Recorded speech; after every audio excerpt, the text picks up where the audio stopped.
Hey guys, I am back. It is holy Toledo. I can't even remember what day it is today. I think it's Wednesday. Pretty sure it's Wednesday. Anyhow, what I did, I put this tarp up. I told you guys I put a pole in the middle of it just to keep the tarp off the airlocks and so they're not getting knocked over. Anyhow, I am here today to show you guys how to punch down your cap. Okay, so what is a cap?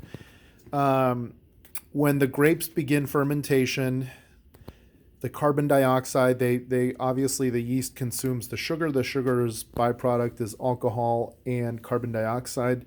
That carbon dioxide pushes the cap, the grape skins, up. And at the peak of fermentation, it's really actually pretty darn hard to punch it down. And if you're fermenting a Cabernet, it's going to be a lot harder to punch down the cap than if you're fermenting a Zinfandel, because you have much more skin to juice ratio on a Cabernet than you do on a Zinfandel. So anyhow, I just knocked this one down. This is the Barbera Petite Syrah mix. I mean, this wine is, look at that. I mean, it's as dark as you're going to get. So here, I'm just going to transfer this over. All right. And you can see with a minimal amount of force. Oh, Jesus. So, see that? And now the wine kind of trickles up. That's the cap. And it's full fermentation at this point. And what you want to do, the more you knock down this cap, the better wine you're going to have. Reason being, you are pushing those skins back down into the wine so you have more skin contact. More skin contact, more flavor, more color. Just makes your wine a whole lot better. So, rule of thumb, minimum twice a day. Once in the morning, once before you go to bed. What I like to do, if I can, is get in here once in the morning, once when I get home from work, and then once again before I go to bed. And that's, kind of 50-50. 3-4 times a day. Listen, if you're retired and hanging out at home 3-4 times a day, not a problem. So, I mean, you see that? Oh, God. All right, I'm putting all my weight on that one. Oh, damn. Tennis elbow, that really hurt. Okay. So these were knocked down this morning. You can see how vigorous this fermentation is. This is the Cabernet. Oh, God. Yeah, and you just want to get a real good integration. Really just push this stuff around. This also helps cool off your fermentation if it's a little bit too warm. Helps integrate all the flavors. Really pretty darn important. Got to do this twice, 3 times a day minimum. Look at all those bubbles. Look at that fermentation. So I'm going to do these two, and then we're going to call it a night. Well, not really, but all right, here we go. Same thing. You can hear the bubbles just bubbling away. All right. And I think on Saturday, I'm probably going to add a little bit of Fermade O, which is a yeast nutrient. You add around a third of depletion.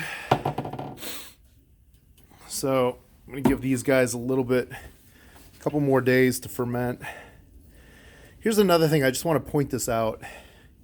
If you really want to make a heavy-duty concentrated Cabernet Sauvignon, something that's going to knock you out. See this? On the side of the... See this? You know, this is basically water, right? From the warmth of the fermentation, you get a certain amount of water vapor. You should do this on every red in all reality. We did it a couple times, really helped out. But unfortunately, in the garage that we're in right now making wine, we don't have too much control of the environment, so we really like to keep a lid on it. So, point is, open vessel fermentation or use a screen, like a window screen. It allows this water vapor to evaporate into the air, which in turn concentrates the flavor. So, 3 essential components to wine, maybe 4, let me think. Approximately 84% water, approximately 14% alcohol, and approximately 2% solids. What you're trying to do is reduce the percentage of water, which in turn increases the ratio of solid and alcohol to water. That's how you're going to get more flavor. So that's it. That's punching down your cap and keeping an eye on fermentation. Now, I should probably get a thermometer out. I'm really confident these things are not firing super hot. But I should probably get a thermometer out and just check them to be on the safe side. Put the lids back on. Another thing you could do if you get these great vessels, these are awesome. You could just take these, these are too tight. You could take these little caps and open them up, and they'll allow some of that vapor to come out. Basically, it is kind of like putting your wine in an oak barrel, because you get evaporation, natural evaporation in an oak barrel, and concentration. So open vessel, open lid fermentation is a great way to get a little less wine and a lot more flavor. All right, guys, I think that's going to be it for tonight. One thing I did notice when I popped this open, it's kind of hard to see. See my Riesling over there in the back, blew its top. See how high we filled that white ring around the neck? That's the line of the wine. We went way too high. And we knew we did, right? Because you could see these other demijohns are fine. But we had just enough extra Riesling to where we didn't want to toss it out. And at the same time, we knew it was going to blow over. But that's why you got to leave yourself headspace. Headspace is that white ring to the top of the bottle, to the top of the vessel. That allows for the foam. And each varietal foam's a little bit different. But you can see in the back that Riesling, not only is that bad boy blowing over, but it's completely filled the airlock. I actually had one time where it was fermenting down in my basement, and the airlock got clogged and the carboy blew up. So it's no joke, it'll happen. Maintain your airlocks so they don't get clogged and create a dangerous situation. So, all right, guys, I think that's it for tonight. No other tips. We continue with fermentation over the next couple days. Like I mentioned, Saturday I'll probably be dumping in some Fermate O, which is a yeast nutrient, to make sure we get this high alcohol, high brix wine all the way down to dry. All right, thank you, guys.